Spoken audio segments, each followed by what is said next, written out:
할렐루야. 아멘. 어떻습니까? 지난 한 주간도 은혜 가운데 지나셨는지요? 우리가 날마다 살아가는 것이 하나님의 은혜인 줄로 믿습니다. 시간도 하나님의 은혜죠. 또 하나님의 지켜주심과 보호하심이 아니면 우리가 늘 실족할 수밖에 없고 넘어질 수밖에 없는 연약한 존재라는 것입니다. 주님께서 든든히 채워주시는 그 뒷배경이 되어주시는 주님이 우리와 늘 함께 하신다는 그 귀한 사실을 여러분 믿으시고 그 주님과 함께 늘 승리하고 감사드리고 영광을 돌릴 수 있는 귀한 여러분 되기를 주의 이름으로 간절히 축원합니다. 오늘의 말씀 베드로후서 3장 18절의 말씀을 가지고 신앙 성숙과 은혜라고 하는 제목의 말씀을 함께 나누고자 합니다. 조금 아까도 말씀드렸지만 우리가 날마다 주님의 은혜가 아니면 사실 하나님의 손길이 아니면 넘어질 수밖에 없습니다. 실족할 수밖에 없죠. 오늘 우리가 본문으로 읽은 이 베드로후서 3장 18절인데요. 이 베드로 전서 후서를 읽다가 보면 베드로의 모습을 우리가 너무나 잘 알 수 있는데 그 중에서 특별히 베드로가 큰 실족한 일이 있지 않습니까? 예수님께서 십자가를 지시기 위해서 재판받으시고 끌려가시고 고통당하는 그 순간에 주님을 배반한 것이죠. 작은 소녀가 베드로를 향해서 너도 저 예수라고 하는 사람과 함께 있지 않았느냐라고 당돌하게 질문을 할 때에 베드로가 아니라는 것이에요. 극구 부인을 하면서 혹은 주님을 저주까지 하면서 아니라고 했던 그 실수의 모습, 실족의 모습을 너무나 잘 알고 있지요. 그래서 이 베드로는 이 베드로 전서 후서를 통해서 아주 그러한 모습을 철저하게 이야기를 하면서 성도들에게 권면을 하고 있습니다. 1장 10절에 가서 말씀 보면 그런 말씀이 있습니다. 그러므로 형제들아 더욱 힘써 너희 부르심과 택하심을 굳게 하라. 너희가 이것을 행한즉 언제든지 실족하지 아니하리라 하는 말씀을 얘기하고 있습니다. 주님께서 택하여 주시고 주님께서 불러주셨는데 택하시고 부르셨다는 얘기는 하나님의 일과 주의 일을 위해서 사명자로 부르신 것이죠. 그 일을 위해서 믿음 가운데 든든히 서서 하나님의 일과 주의 일을 힘쓰고 애써야 되는데 그러기 위해서는 굳게 해야 된다는 것이에요. 무엇이 굳어야 됩니까? 무엇이 든든해야 됩니까? 신앙과 믿음이죠. 그렇게 하지 않으면 실족할 수밖에 없다는 거예요. 이 베드로가 너무나 뼈저리게 느낀 것 아닙니까? 그래서 오늘 우리가 본 이 베드로후서 3장 18절의 말씀을 보면 오직 우리 주 곧 구주 예수 그리스도의 은혜와 그를 아는 지식에서 자라가라는 말씀을 하고 있습니다. 우리의 믿음이 자라고 신앙이 자라고 이 모든 것들이 성숙해진다라고 하는 것이 얼마나 중요한 것을 이 베드로 사도는 너무나 뼈저리게 느꼈기 때문에 편지를 쓰면서 곳곳에서 이러한 이야기를 아주 강조하고 있는 것이죠. 그러면서 말씀을 통해서 또 우리에게 주시는 것이 있는데 주님을 아는 지식과 은혜라고 하는 것이에요. 이 두 가지를 철저하게 강조를 하고 있습니다. 이것을 통해서 우리의 신앙이 자라고 우리의 믿음이 아름답게 자랄 수 있다는 것이죠. 하나님의 은혜가 우리 가운데 늘 있는 것을 우리는 고백을 합니다. 지난 한 주간 동안에도 여러분 은혜 가운데 지내셨습니까? 하니까 여러분들이 아멘 했습니다. 은혜가 있었다는 사실을 우리가 고백을 하고 있죠. 우리가 오늘 찬양을 하고 또 우리가 찬송을 부른 것도 은혜에 대한 고백을 우리가 찬송하고 찬양을 했습니다. 은혜가 우리 속에 있을 때에 우리는 실족하지 아니하고 우리의 믿음과 우리의 신앙과 우리 주님을 향한 그런 마음이 아름답게 자라나고 성숙된다는 것입니다. 여러분 은혜라고 하는 것이 무엇인가요? 우리가 늘 은혜를 강조하죠. 은혜를 사모해야 된다라고 얘기를 합니다. 우리 기독교를 기독교되게 한 그 본질적인 메시지 가운데 은혜라고 하는 것이 대단히 중요한 것이죠. 바로 이 은혜 가운데 모든 것이 다 들어있다라고 이야기를 해도 과언이 아닐 것이에요. 우리가 잘 아는 대로 은혜라고 하는 것은 우리가 받을 자격이 없지만 받는 것이에요. 우리가 사랑받을 자격이 없지만 하나님의 사랑을 받는 것이에요. 오히려 죄를 지어서 하나님에게 저주와 진노와 결국에 가서는 지옥에 떨어질 수밖에 없는 그런 우리들인데 그 하나님께서 우리를 사랑하셨다는 거예요. 사랑하는 우리이기 때문에 그냥 저주 가운데 놔두게 지옥 가운데 놔두도록 하나님께서 그냥 볼 수가 없는 것이에요.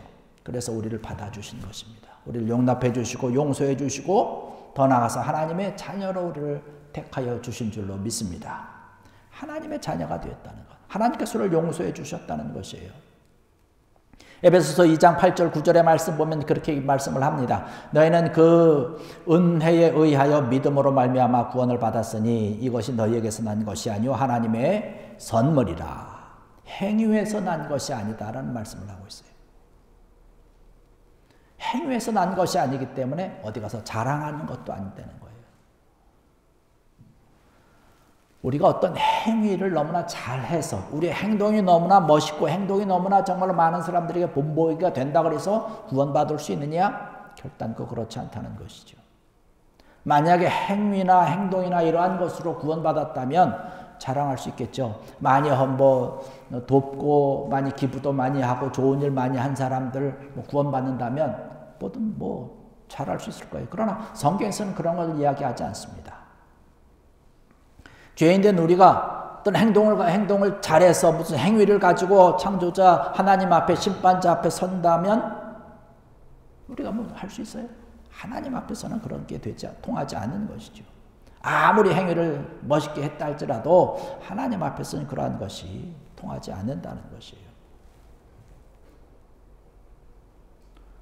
우리가 한 주간을 살며 지난 한 주간도 우리가 돌아보면 우리의 삶과 생활 가운데서 우리의 행동과 우리의 언행과 이러한 모든 것 가운데서 주님 앞에서 부끄러운 모습이죠.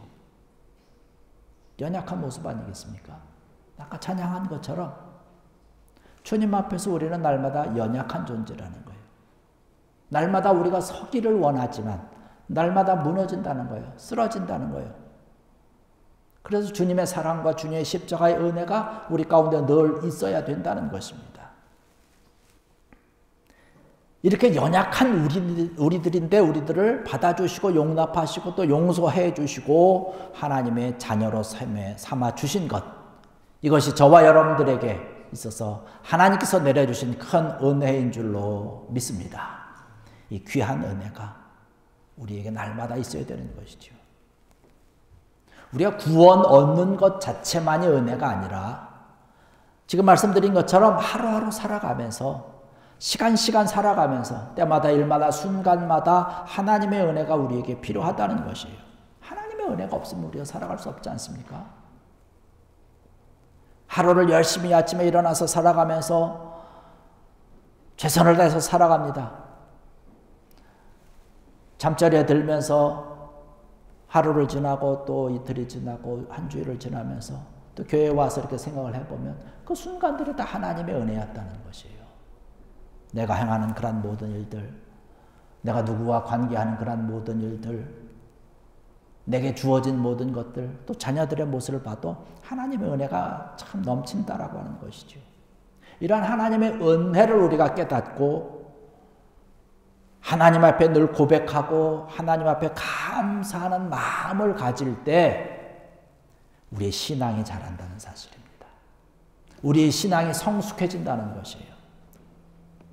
이러한 것이 날마다 우리 속에 있어야 되는 것이죠. 우리의 믿음이 자라나는 비결 가운데 하나가 그것입니다. 하나님의 은혜를 늘 생각하는 것이에요.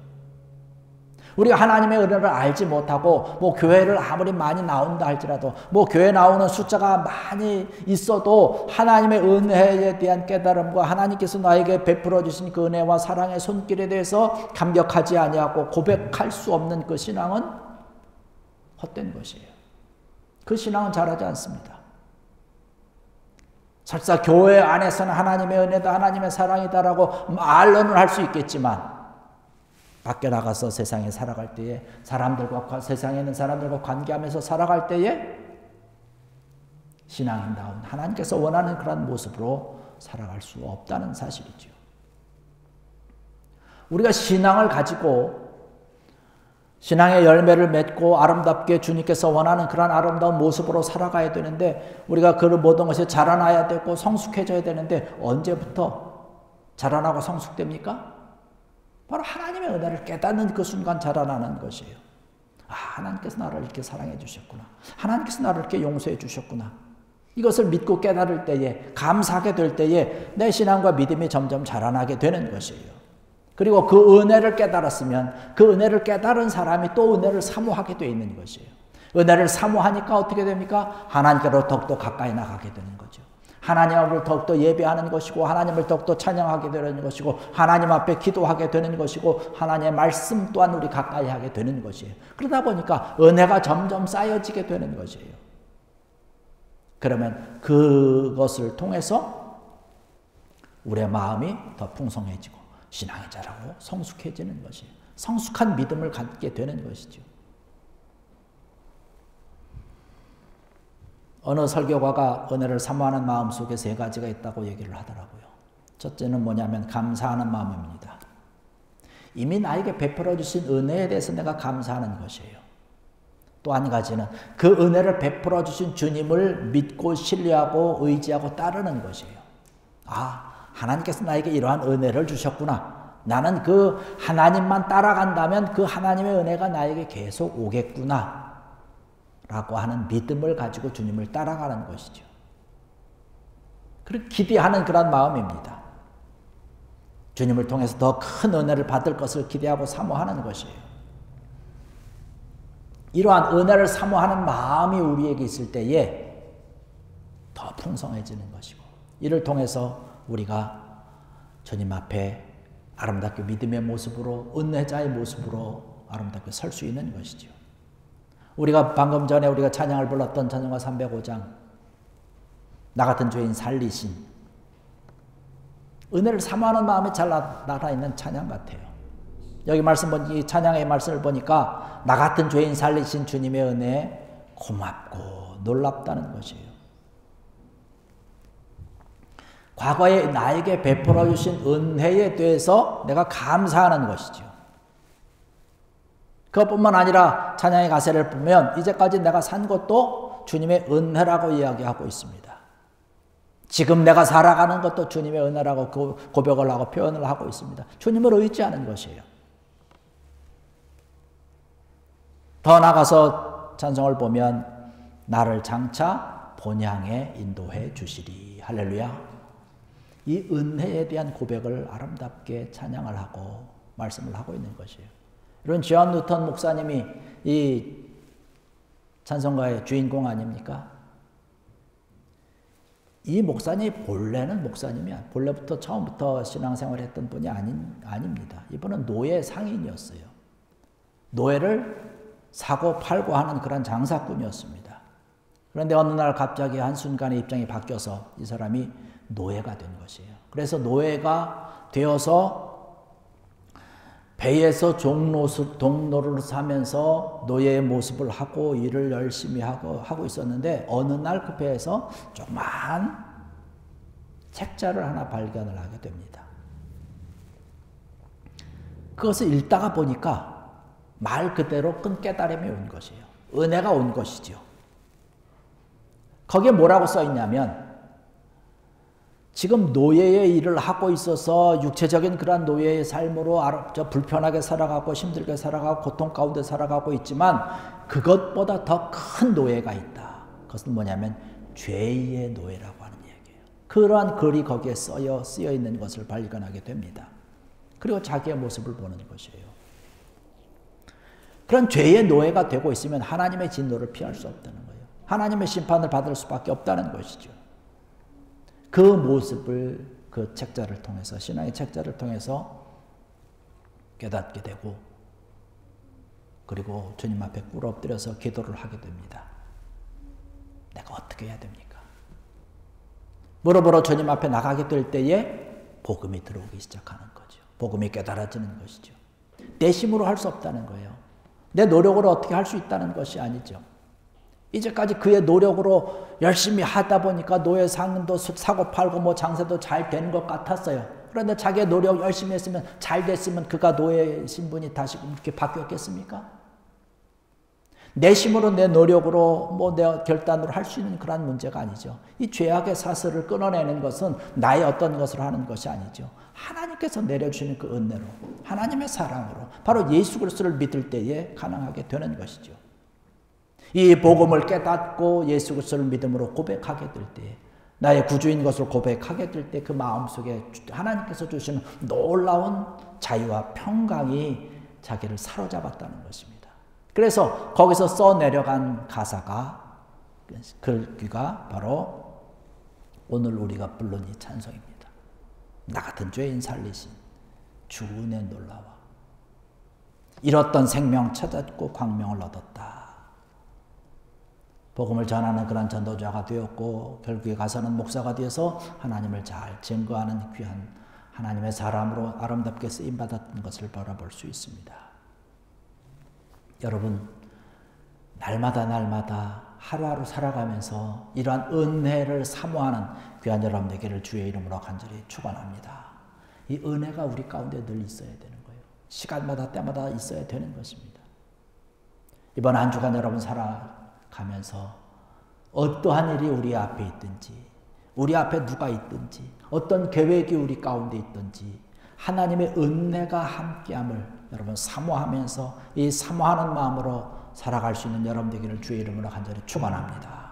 이러한 은혜가 나에게 풍성해질 때 내 삶의 모습, 내 현장의 모습, 내 주변에서 어떠한 사람들이 나를 괴롭게 하고 힘들게 하도 나는 이길 수 있다는 것이에요. 왜? 나는 하나님의 은혜를 받은 자이기 때문에 하나님의 은혜를 받고 살아가는 자이기 때문에 하나님이 온전히 인도해 주실 것을 우리가 온전히 믿기 때문에 더욱더 하나님 앞에 감사하면서 살아갈 수 있는 우리의 모습, 나의 모습, 성숙한 신앙자의 모습으로 든든히 설 수 있는 줄 믿습니다. 이런 귀한 은혜가 이번 한 주간에도 풍성하게 차고 넘치는 여러분들 되시기를 그래서 더욱더 감사하는 여러분 되기를 주의 이름으로 간절히 축원합니다. 기도하시겠습니다.